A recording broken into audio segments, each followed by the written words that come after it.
அரசு, அம்மாவுடைய அரசு தீர்தூக்கி பார்த்து ஒரு நிலையான சட்டத்தை கொண்டு வந்து அமல்படுத்தினோம். பாதுகாக்கப்பட்ட வேளாண் மண்டலம், பாதுகாக்கப்பட்ட வேளாண் மண்டலம். நீ எவரும் இன்றைக்கு ஹைட்ரோ கார்பனோ மீத்தோன் ஈத்தேன் எடுக்க முடியாது. அதுக்கு முற்றுப்புள்ளி வச்சாச்சு. அதை சாதித்த அரசாங்கம் அதிமுக அரசாங்கம். சீர்தூக்கி பாருங்கள்.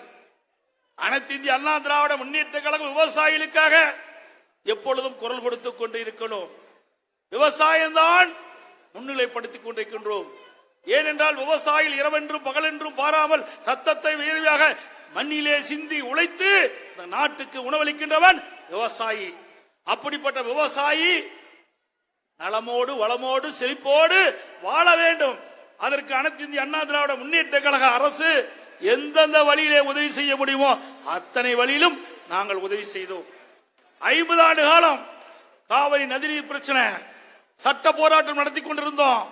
அம்மா இருக்கின்ற பொழுது உச்ச நீதிமன்றத்திலே வழக்கு நடைபெற்றது. சட்ட போராட்டம் நடத்தி கொண்டிருந்தோம். துரதிருஷ்டவசமாக அம்மாவில் இந்த மண்ணிலே இருந்து மறைந்தார்கள். மறைந்தாலும் அம்மாவுடைய எண்ணப்படி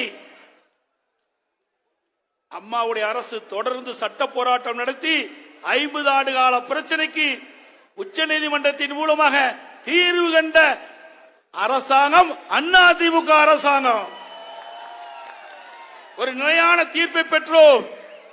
ஒவ்வொரு ஆண்டும் நமக்கு குறிப்பிட்ட டிஎம்சி தண்ணி கர்நாடக அணையிலிருந்து திறந்து விட வேண்டும்.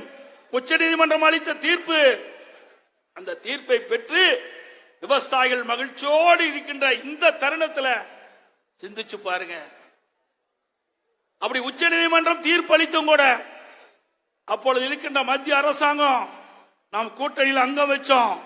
அப்படி இருந்தும் நம்முடைய கோரிக்கை அவர்கள் காலதாமதம் செய்து கொண்டிருந்தார்கள்.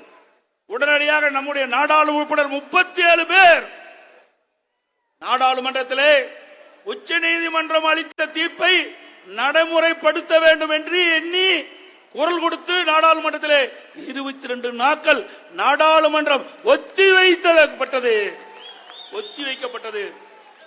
யாருக்காக? இந்த டெல்டா மாவட்டத்தில் இருக்கின்ற விவசாயியுடைய குரல் நாடாளுமன்றத்திலே ஒலித்தது. இந்த நாடே ஸ்தம்பிக்கின்ற அளவுக்கு, இந்த நாடே டெல்லியை நோக்கி பார்க்கின்ற அளவிற்கு, ஆஹா, தமிழ்நாட்டில் இருக்கின்ற நம்முடைய அனைத்து இந்திய அண்ணா திராவிட முன்னேற்ற கழக நாடாளுமன்ற உறுப்பினர்கள் இங்கே இருக்கின்ற விவசாயிகளுக்காக எப்படி போராடி வருகிறா என்று ஒரு திசையை இன்றைக்கு டெல்லி நோக்கி பார்த்தார்கள். அப்படிப்பட்ட அனைத்து இந்திய அண்ணா திராவிட முன்னேற்ற கழகம் விவசாயிகளுக்காக போராடி கொண்டிருக்கின்றது. விவசாய பிரச்சனைக்காக போராடி கொண்டிருக்கின்றது. அப்படி போராடிய காரணத்தினால்தான் மத்திய அரசுக்கு நாடாளுமன்றத்தின் மூலமாக அழுத்தம் கொடுத்த காரணத்தினால் உச்ச நீதிமன்ற தீர்ப்பை மதித்து உடனடியாக காவிரி மேலாண்மை ஆணையம், காவிரி நீர் முறைப்படுத்த குழு அமைக்கப்பட்டது. அது அனைத்து இந்திய அண்ணா திராவிட முன்னேற்ற கழக அரசுக்கு கிடைத்த வெற்றி, விவசாயிகளுக்கு கிடைத்த வெற்றி, ஒட்டுமொத்த டெல்டா விவசாயிகளுக்கு கிடைத்த வெற்றி. அதோடு இன்றைய நிலை என்ன? இன்றைக்கு கர்நாடக அரசு இன்றைக்கு ஒவ்வொரு ஆண்டும் ஏதாவது ஒரு பிரச்சனை எழுப்பிக் கொண்டிருக்கின்றார்கள். நமக்கு வழங்க வேண்டிய உச்ச நீதிமன்றத்தின் மூலமாக ஆண்டுதோறும் நமக்கு வழங்க வேண்டிய நீரை வழங்குவதில்லை. அதை கேட்டு பெற திராணிலாத அரசாங்கம் இன்றைக்கு விடியா திமுக அரசாங்கம்.